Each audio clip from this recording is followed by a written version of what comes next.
I have him on retainer by the month, and he speaks like that wherever we go around the country. I thank you all, and it's such a pleasure to be here. I have 3 dates that I'd like you to make note of. The first is August 28th, when the statue for Dr. Martin Luther King, which is now completed, will be dedicated in Washington.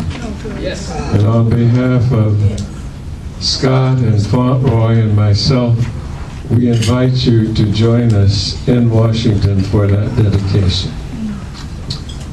The second date is September the 21st, Wednesday, also in Detroit, when the Congressional Black Caucus holds its 41st annual conference.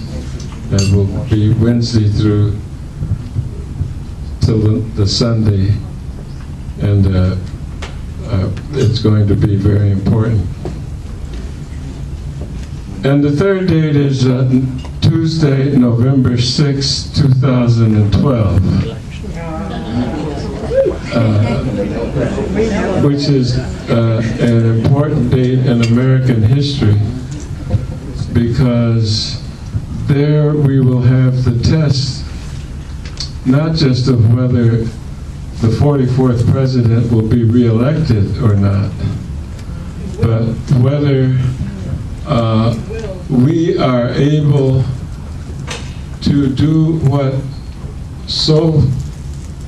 no one expected would be done when Barack Obama himself was elected. Amen. And as hard as that was, the re-election will be harder. Yes.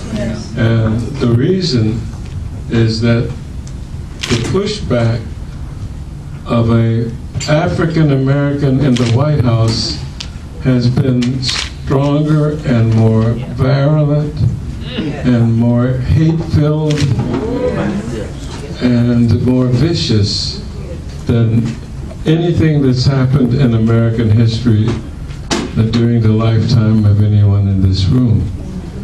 And so it's not going to be easy. Now, the thing that makes it even more difficult is when people like me and Scott and Fauntleroy have to criticize the person that we love so much in the White House. And that leads to some confusion. And I'd like to explain my position since we're just in the room informally on a Saturday evening. You see, I have taken exception to what every president, since I was old enough to read about presidents, no matter how much I loved and respected them, and when I disagree with them, I have to let them know about it. Now, sometimes you let people know about things quietly and privately. And I go to the White House. If I'm not in the White House every other week, I'd be surprised. But some things you cannot talk about privately and expect anything to happen. And I've been doing what I've been doing far longer than Obama's been doing what he's been doing. As a matter of fact, he came to my office, he called and told me he wanted to get, a few weeks went by, and he came by the office, and I knew what he was there for. I said, sure, Ron, sure, I'll support you. I supported Jesse Jackson twice. I supported Shirley Chisholm. Why in the world wouldn't I support Barack Obama? But I didn't know I was talking to the 44th President of the United States. He was freshman Senator Barack Obama. And it took a little while till Iowa came in. And then everybody started saying, wait a minute, this is serious, very serious. And so the question comes to my mind, how come he was such a better campaigner than he is a president, from my point of view? I mean, he told me we were going to get out of Guantanamo.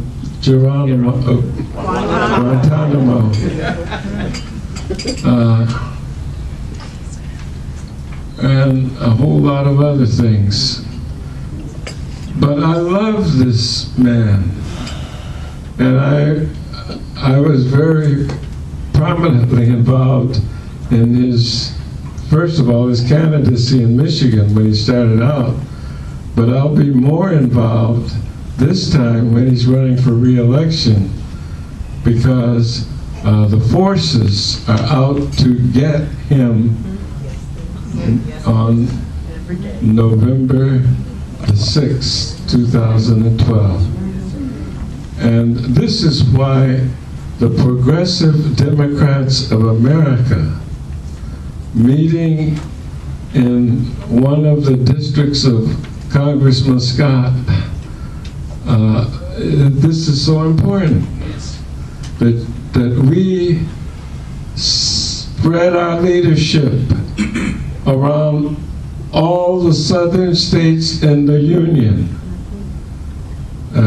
This is very refreshing for me and a lot of people that don't know that we have so many judges, lawyers, ministers, law enforcement officials, teachers, scholars,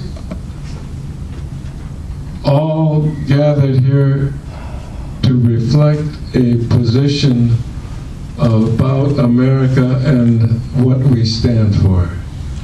And so I want you to know that this gathering is something that I am proud to go to. I've been extended invitations to some other places because I was here. I don't know why you think I wouldn't be here, because Virginia is going through some changes that aren't reflected now, and that will begin to come out even more. There's more for us to accomplish in the state. And I want to come back to the state. This is not just a dinner I'm flying in for and get an award and incredible praise. But this is a struggle. This is a fight. And it is so fitting that Congressman Walter Fauntleroy is here. You see, he was about as old as the kid he made a presentation to when he started in the civil rights movement himself. Those were young people that were there. Andy Young and Jesse Jackson and a lot of ministers as well. King was 29 years old when he was called into the struggle with Rosa Parks. And so this is very appropriate. And there's been a lot of slacking off. It's amazing, isn't it? You elect the first black president in American history, and then in the next off-year election, we lose everybody stays home. It wasn't the Tea Party didn't do anything. Sarah Palin didn't do anything. The conservatives didn't do anything. We didn't come out and vote. And that isn't even fighting. That's just discharging your obligations of citizenship to vote. And we have to mount huge campaigns to get people to vote, as if it were incredible, and we haven't figured out what the consequences are. And as a result, right after this historic victory, we stay home. Well, we'll get it. Don't worry, Chairman Conyers, we'll get it, and we'll get Obama back. Look, those people are coming at this thing. They have been revved up through fear and hatred. Yes. An insidious combination and then the conservative courts haven't helped a lot either with that Citizens United case, where you can now send in more money without reporting it where it came from, and it's coming from some very strange places now, and that's the Supreme Court. So this thing is getting really quite serious. But there is something else too, though, that Congressman Scott reminds me of today. And by the way, as chairman of the Crime Committee in Judiciary, he does a fabulous job. His knowledge of the law as a lawyer and a congressman is unparalleled. We frequently turn to him when we are faced with a constitutional question that is of first impression, and we're never disappointed by the thoughtfulness that he approaches the matters on the committee. But he reminded me today that we not only have to fight, but we also have to reach out for those who are beginning to see the light and are getting ready to do the right thing. On all of our bills, on single-payer bill, all Democrats. On our Humphrey Hawkins revised Full Employment and Balanced Growth Act, Yes. all Democrats. On ending the discrimination against people who have paid their dues and served their time, the Restoration Act, all Democrats. Now we keep looking at these people on the other side of the aisle, and guess what we found out? They are not monolithic. They are frequently misguided.